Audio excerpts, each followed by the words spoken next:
د ابراهیم او اسماعیل د قربانی اخترا ځان سره راوړ. د قربانی مسائل اول په فضیلت قربانی کې په دې مسله کې اختلاف ده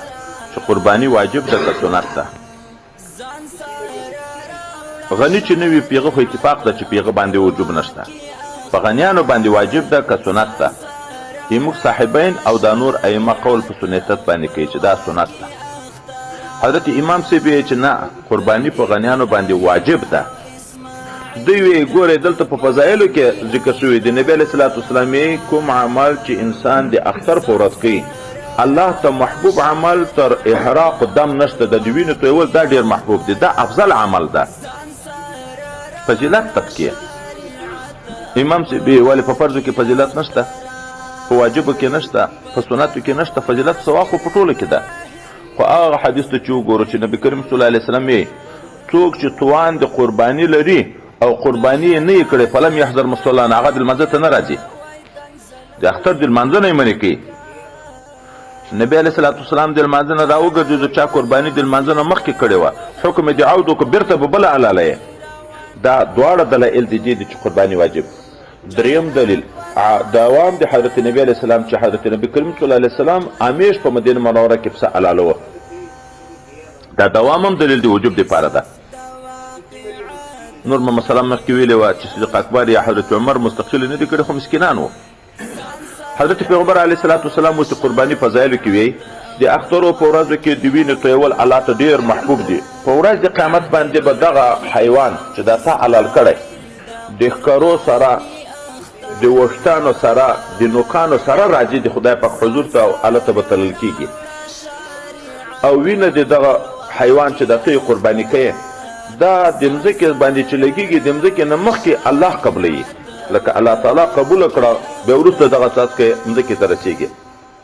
وخت چې دومره ثواب لري چې د قیامت په ورځ دغه قرباني ویښتان هم نه ضایع کېږي، ویښتان یې نوکان یې ښکرونه یې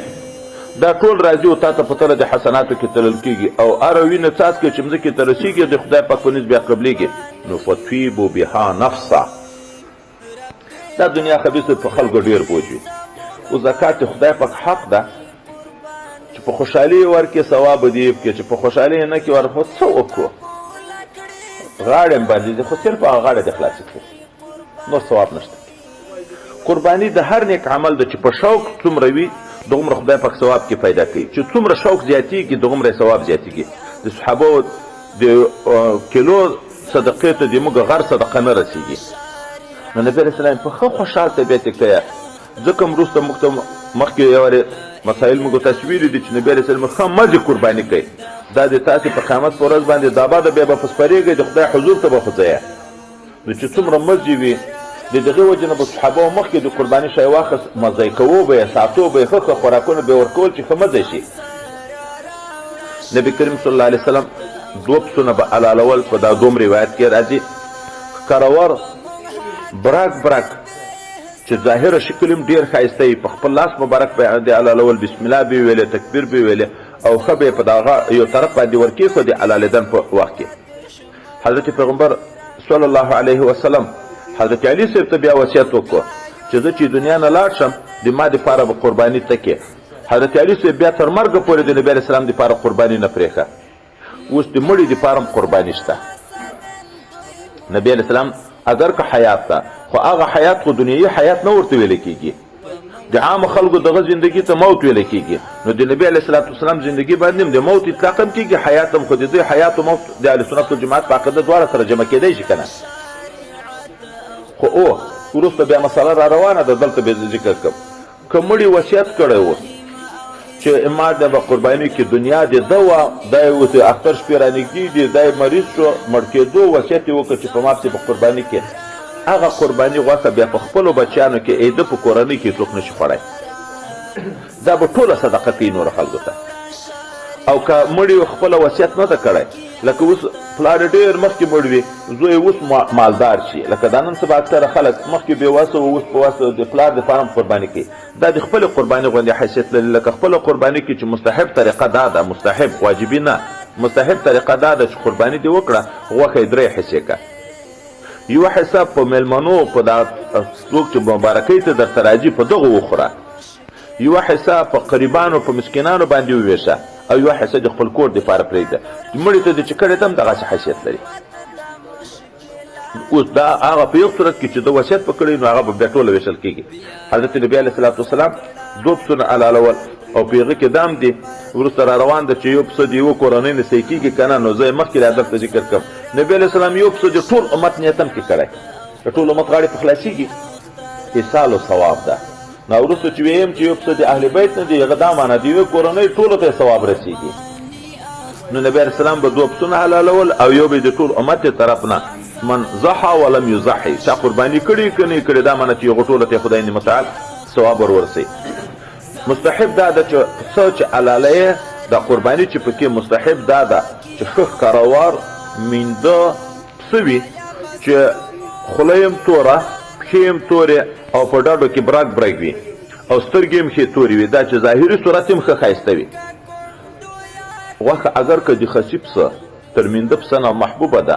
خو دلته اشاره د تام الخلقیت ته چې داسې شی حلال که چې په عضو کې یوه کې هم نقصان یې راغلی حتی په انثیینو کې هم نقصان یې راغلی مینده کامل ښکرونه رنګ هر څه چې هغه مستحب دا ده چې په داسې باندې وشي کوم شي باندې قرباني نه ده صحیح حضرت پیغمبر علیه السلام د معیوب شي د قربانۍ نه منع کړې ده خو یو عیب مخفي ده عیب قلیل ده یو عیب کثیر ده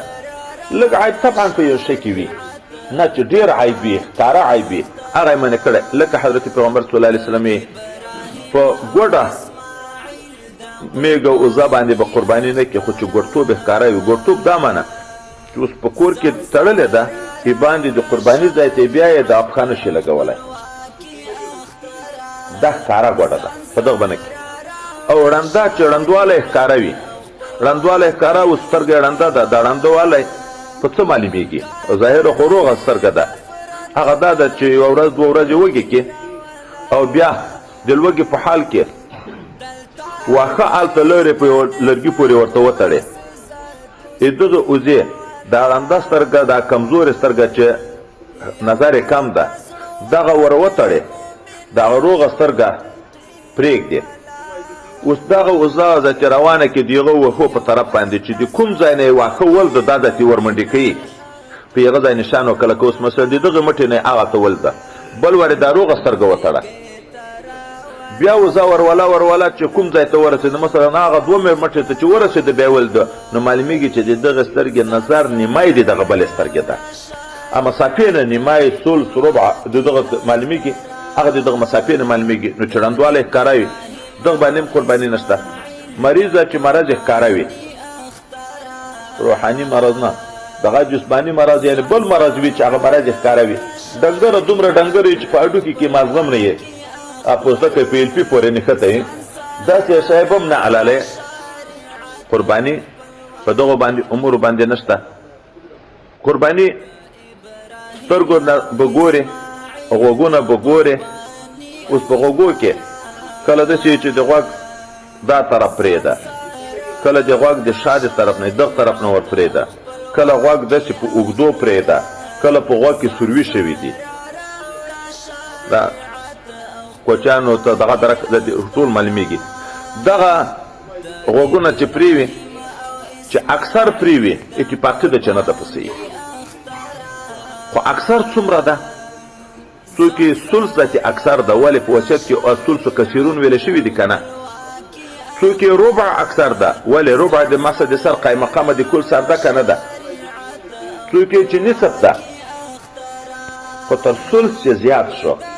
دا تقریبا ذاتې په حکم دی کثیر کې ده تر ثلث چې ور زیات شو په یغ باندې غوږ پرېږده ثلث نه زیات ښکار څنګه ده د ښکر په باب کې 2 خله روایت راغلي یو قول دا ده چې ښکر ماتې وي دا خو د هغه اجزاو مقصوده او اعضاء مقصوده او د جملې نه ده هډوکی ده او بل ځای کې بیا راځي چې ښکر چې ماتې وي نه پسې کېږي نو ښکر 2 ښکرونه دي که موږ تاسې لیدلي یو دا د ښکر پوښ ده دا اوږد دا چې کله ولویږي هلته سړي ته درک لګېږي. بیا په مابین کې دلته یو کنکای ښکار بل وي، هغه چې ما چې وینې کېږي